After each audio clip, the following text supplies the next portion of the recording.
리딩 지저스 오바댜 1장부터 요나 1장에서 4장까지의 말씀입니다. 오바댜 1장. 오바댜가 전하는 메시지. 주 하나님께서 에돔을 향해 하시는 말씀이다. 우리는 우리 소식을 하나님께 직접 들었다. 사악한 민족들에게 보냄받은 한 특사를 통해 들었다. 일어나 전투 태세를 갖추어라. 에돔과 전쟁을 벌일 준비를 하여라. 에돔아, 귀 기울여 들어라. 내가 너를 보잘것없는 자로 만들려 한다.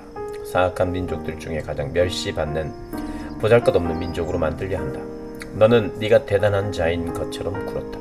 산의 우두머리인 양 높은 바위 위에 앉아서 마음속으로 나를 건들 자 누구랴, 내게 손댈 자 누구랴 하고 생각했다. 그러나 이제 생각을 바꾸어라. 네가 독수리처럼 높은 절벽 위에 앉아서 마음속으로 나를 건들 자 누구랴, 내게 손댈 자 누구랴 하고 생각했다.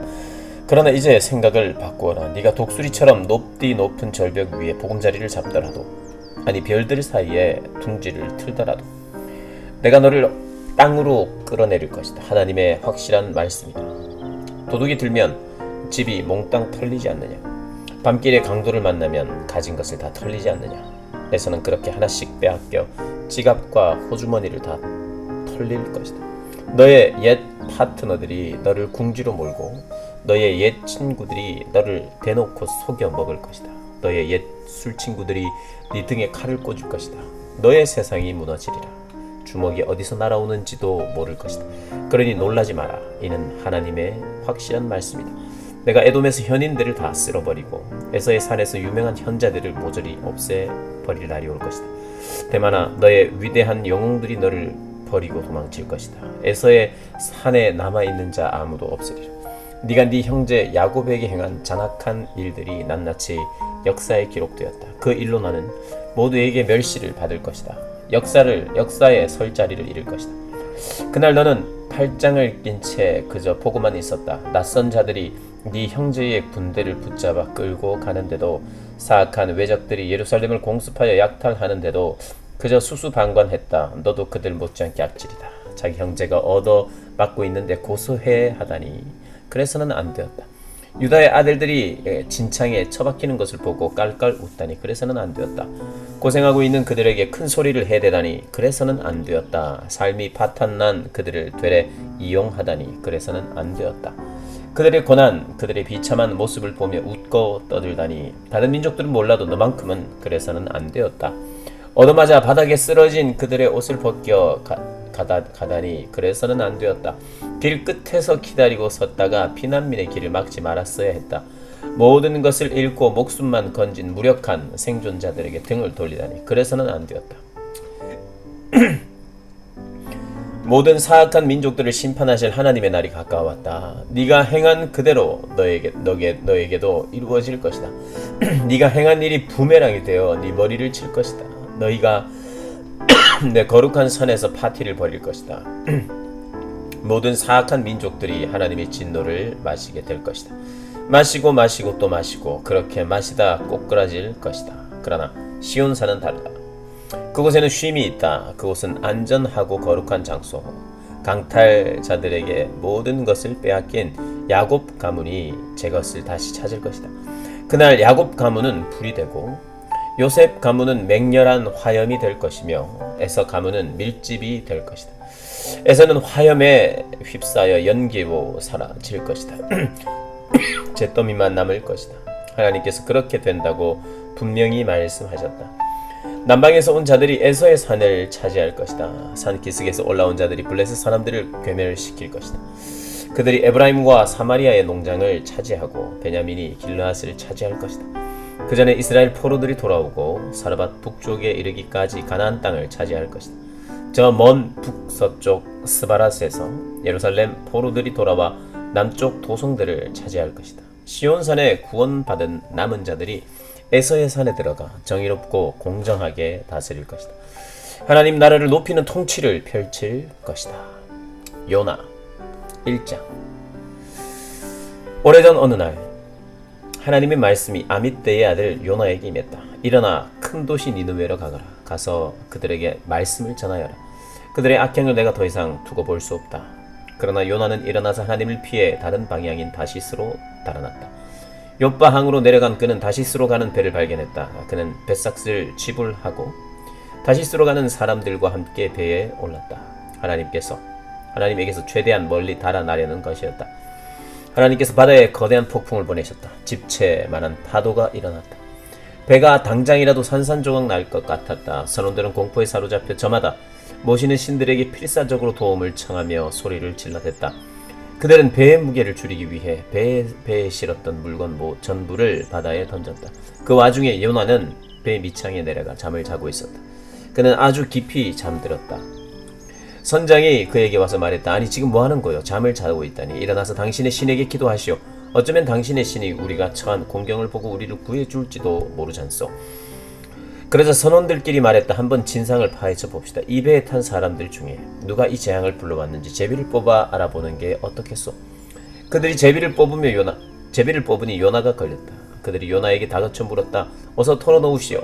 대체 무엇 때문에 이 재앙이 일어나는 거요? 당신은 뭐하는 사람이며 어디서 왔소? 어느 나라 어느 가문 출신이요? 요나가 대답했다. 나는 히브리 사람입니다. 바다와 육지를 창조하신 하늘의 하나님을 예배하는 사람이요.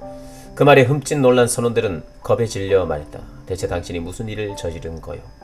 요나가 이야기를 들려주자 선원들은 그가 하나님을 피해 달아나는 중이라는 사실을 알게 되었다. 그들이 말했다. 이 폭풍을 가라앉히려면 우리가 어떻게 해야 되겠소? 바다가 거칠게 날뛰고 있었다. 요나가 말했다. 나를 들어 바다에 던지시오. 그러면 폭풍이 멈출 겁니다. 모두 내 잘못 때문이요. 내가 이 폭풍의 원인이니 나를 없애면 폭풍도 사라질 것이오. 그러나 그것은 안 될 말이었다. 그들은 어떻게든 해변으로 노를 저 돌아가려고 애썼다. 하지만 배는 한치도 더 나아가지 못했다. 폭풍은 점점 더 거칠고 강포해졌다. 그러자 그들은 하나님께 기도했다. 오 하나님, 이자가 살아온 삶 때문에 우리를 죽이지 말아 주십시오. 이자를 죽인다고 해서 우리를 벌하지 말아 주십시오. 주는 하나님이시니 주께서 가장 좋게 여기시는 대로 행해 주십시오. 그들은 요나를 들어 배 밖으로 던졌다. 그러자 즉시 바다가 잠잠해졌다. 선원들은 큰 충격을 받았다. 그들은 바다에 대한 두려움 대신 하나님을 향한 경외심에 사로잡혔다. 그들은 하나님을 경배했고 제물을 바치고 서약을 했다.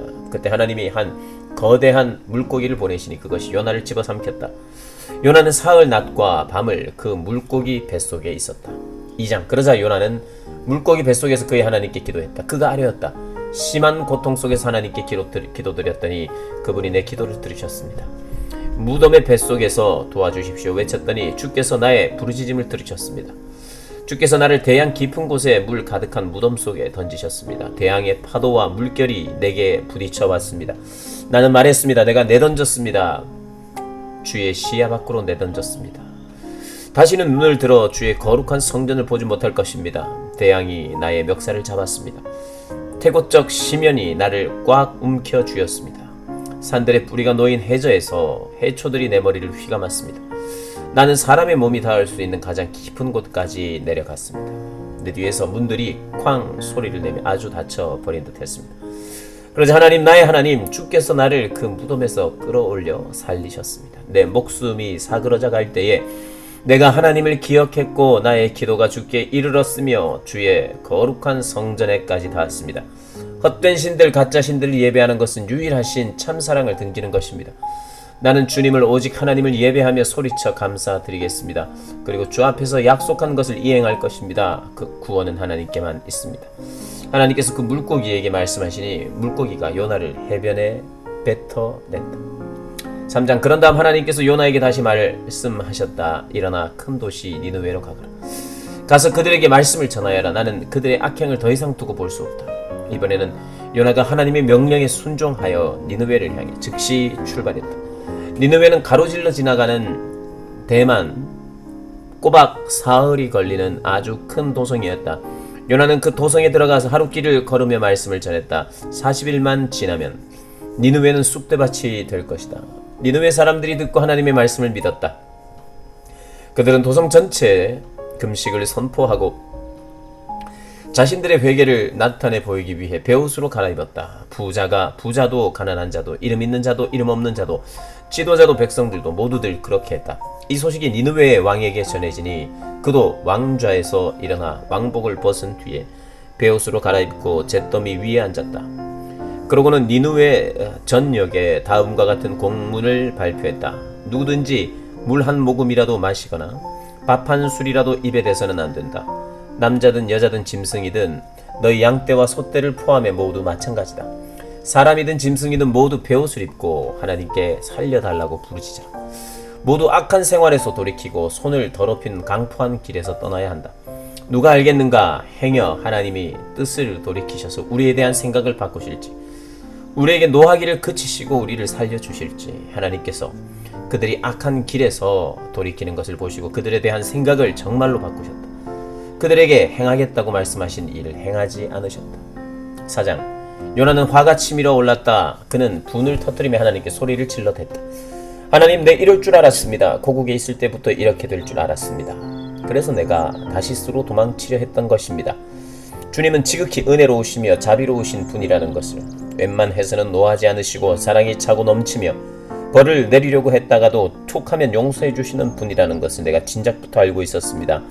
그러니 하나님, 저들을 죽이지 않으실 거라면 나를 죽여주십시오. 차라리 죽는 게 낫겠습니다. 하나님께서 말씀하셨다. 대체 무엇 때문에 화를 내는 것이냐? 그러자 요나가 자리에서 일어났다. 그는 씩씩거리며 도성 동쪽으로 나가 앉았다. 그는 잎이 많은 나뭇가지를 꺾어 임시로 햇빛 가리개로 만들고 그 그늘 밑에 앉아서 도성에 무슨 일이 일어나는지 지켜보았다. 하나님께서 넓은 잎사귀를 가진 나무 하나가 땅에서 솟아 나오게 하셨다. 그 나무가 요나 머리 위로 자라서 그를 시원하게 덮어주니 그의 화가 누그러지고 기분도 한결 나아졌다. 그는 그 그늘을 즐겼다. 다시 살 맛이 났다. 그러나 하나님께서 벌레를 한 마리 보내셨다. 그 벌레가 다음 날 새벽까지 그 그늘 나무를 갉아 구멍을 내자 나무는 시들어 버렸다. 해가 솟았고 하나님께서 푹푹 찌는 뜨거운 동풍을 보내셨다. 해가 요나의 머리 위에 내리쬐니 그의 정신이 혼미해지기 시작했다. 그는 죽고 싶다며 기도했다. 차라리 죽는 게 낫겠습니다. 그러자 하나님께서 요나에게 말씀하셨다. 네가 이 그늘나무를 가지고 화를 내는 것이 옳으냐? 요나가 대답했다. 옳다 마다요. 그것 때문에 화가 나서 죽겠습니다. 하나님께서 말씀하셨다. 그래, 네가 아무 수고한 것도 없는 그 나무에 대해 네 마음이 하룻밤 사이에 즐거움에서 분노로 바뀌었단 말이냐? 그 나무는 네가 심지 않았고 물 한 번 준 적 없으며 그저 어느 날 밤에 자랐다가 다음 날 밤에 죽었을 뿐이다. 그렇다면 아직 옳고 그름을 분별하지 못하는 철부지 같은 자들이 12만 명이나 되고 아무 죄 없는 동물들이 가득한 이 큰 도성 니느웨에 대해 내가 내 마음을 분노에서 즐거움으로 바꾸지 못할 까닭이 무엇이란 말이냐? 아멘.